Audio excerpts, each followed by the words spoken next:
All right, I've now owned this car for over 5 years, which is kind of crazy, but July 12th, 2020 is when I purchased this car originally. I was 18 years old, and here it is 5 years later. So today, we're gonna do a very simple install, but it's just nice to kind of get back into working on this car.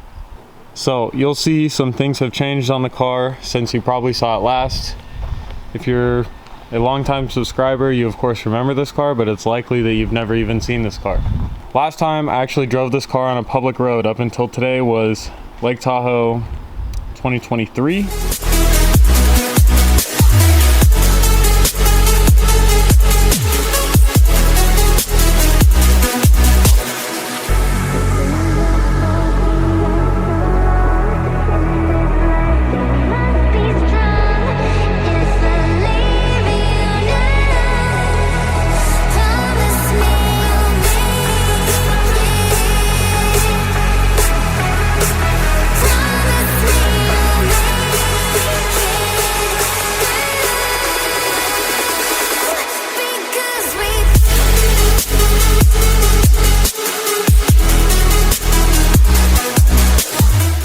And like I said, it's now July 2025, so it's been some time. So I towed this car up to my shop earlier this year. Not that it couldn't have been driven, but it was more convenient for me to tow it. And unfortunately in the process, I tore off the front lip. So I need to get another lip. It was on its way out anyways. It was kind of shattered and I had zip tied it a bunch of times. So new one needs to be ordered.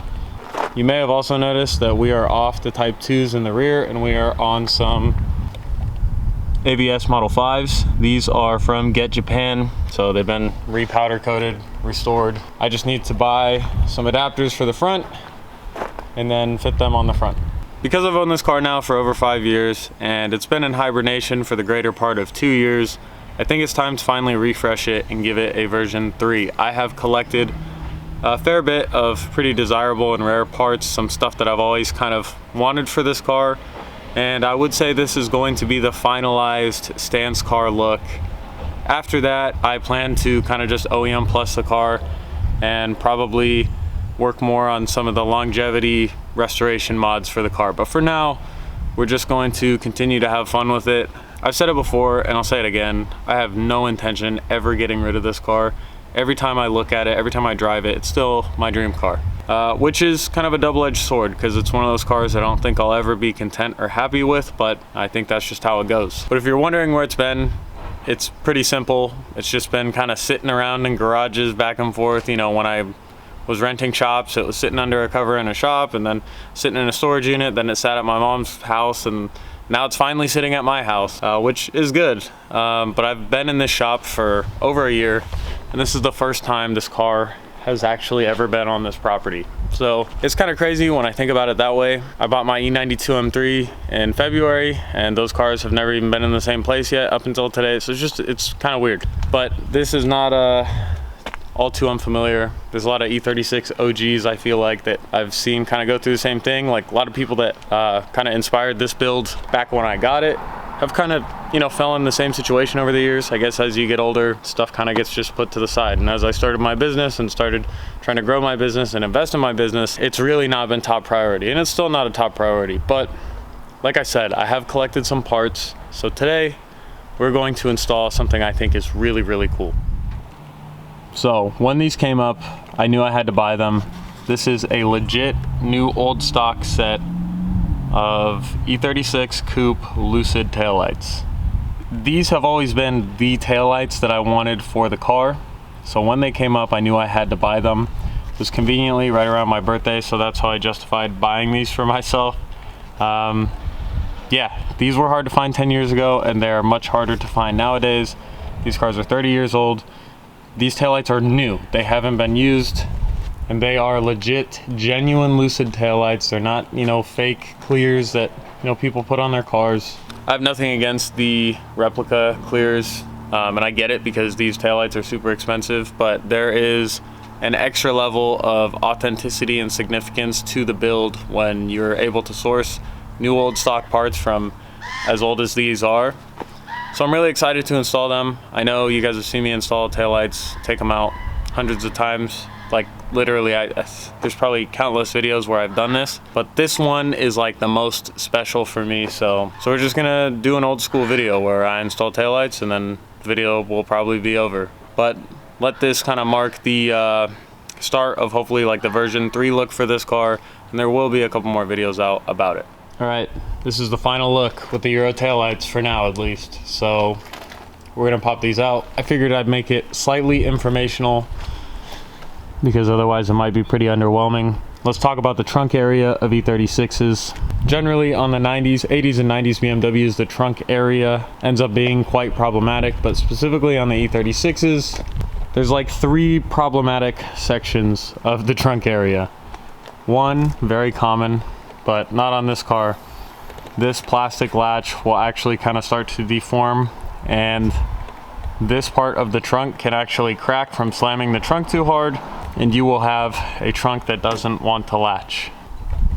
One of the big major issues that a lot of people experienced, including myself at one point, was the trunk harness. This harness runs from the trunk lid itself into the car, but in order to do that, it kind of needs to run in this trunk channel, and the harness conveniently runs right under the strut, which is not good for the amount of times that you have to open and shut this trunk over the car's lifetime.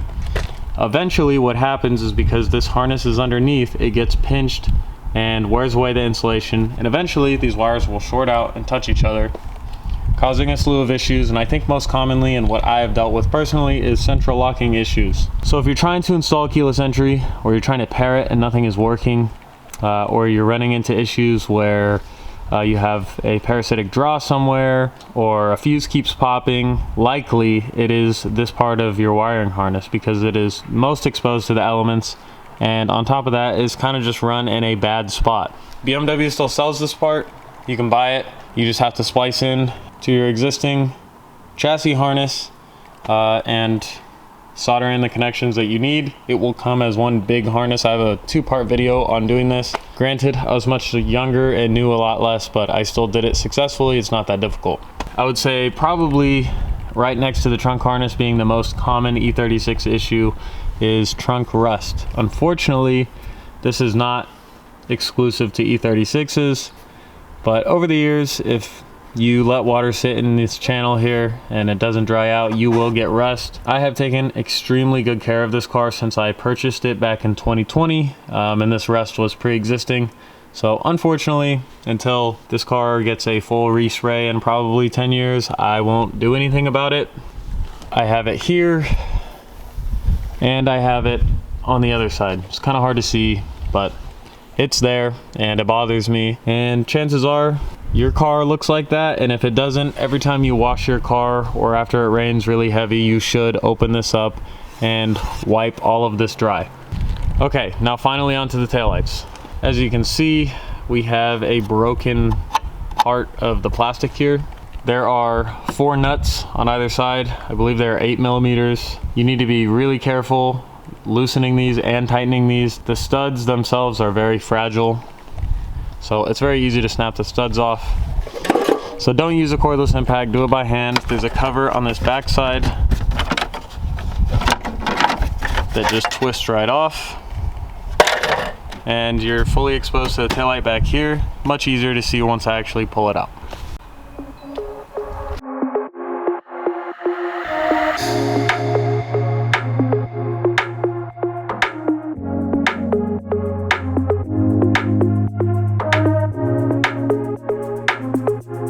Now is a really good time to wipe this area down and get all this stuff that could cause rust in the future. You may even experience not being able to get the taillight out because there's so much buildup underneath the mating surface. And in that case, I recommend doing a plastic pry tool from multiple points with even pressure and lots of patience, and it will come out without breaking anything. Now it is as simple as twisting out all of these taillight sockets and transferring them onto the new taillight. They turn counterclockwise, and then they turn clockwise back into the sockets. Make sure you line everything up so you don't break anything on this circuit board. That is what the previous owner did on that car, so I'll probably be switching these into that car so we don't have a bunch of check control warnings.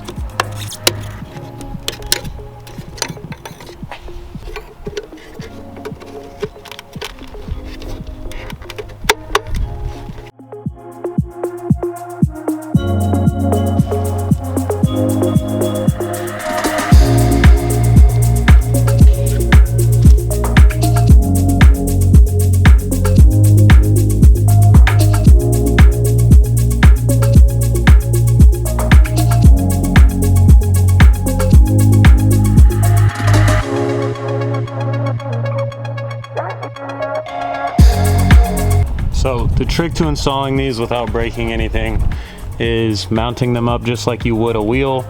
You want to kind of do an X pattern and apply the pressure evenly, because these are delicate, old or new. The studs are small, so just don't break them. Make sure the gasket goes in the channel nicely and you should be good.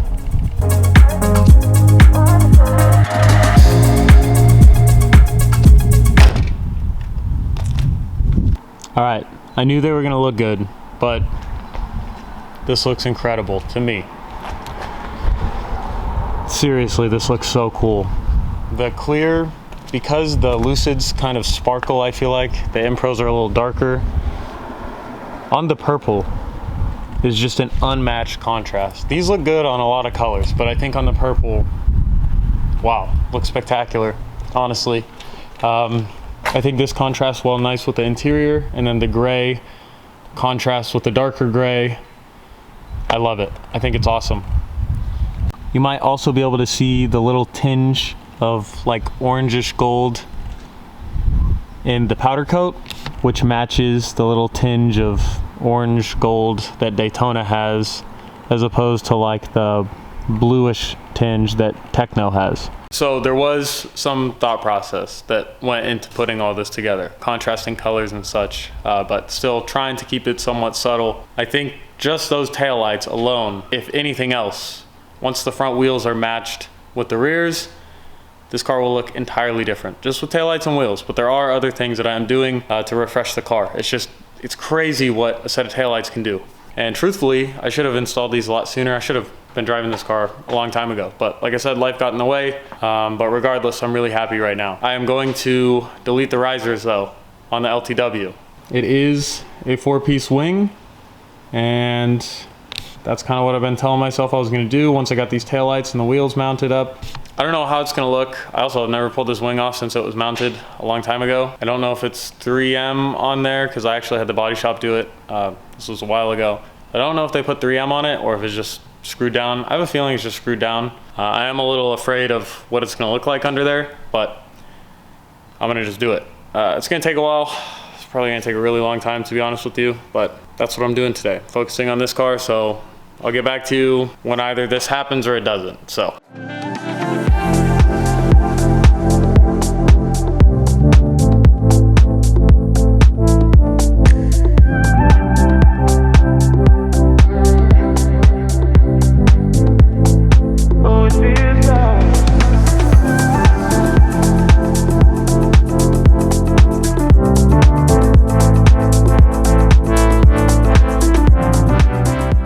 So it's been a few days since I filmed the last portion of this video.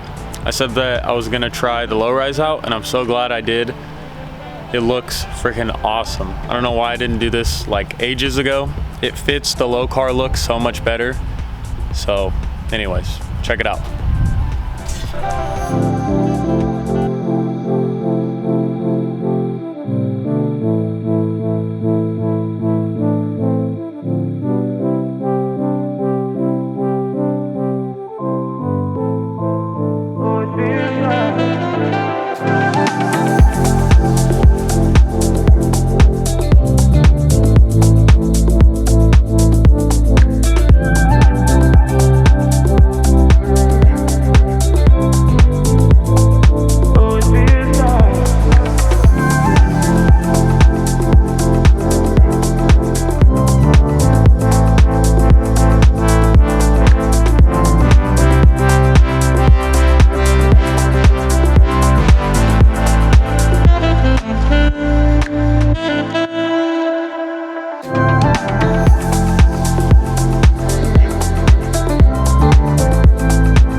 It looks really good, much better than I actually thought it was gonna look. New taillights are sweet. I actually was able to give my girlfriend my Euros, so she has upgraded taillights. I now have the Lucids, and for this car, which needs a lot more work, I actually got some M Pros that are on the way for this car. So everything is getting new taillights. But anyways, that's this car. First refresh mod done, taken care of. Next thing I think I'm gonna do is the steering wheel. That will be in another video, but thank you so much for watching this one. Hopefully you guys are as excited as I am to get back into some E36 M3 videos. Like, comment, subscribe. Anything you do does help the channel grow. And with all that being said, I will see you guys in the next E36 M3 video. Peace.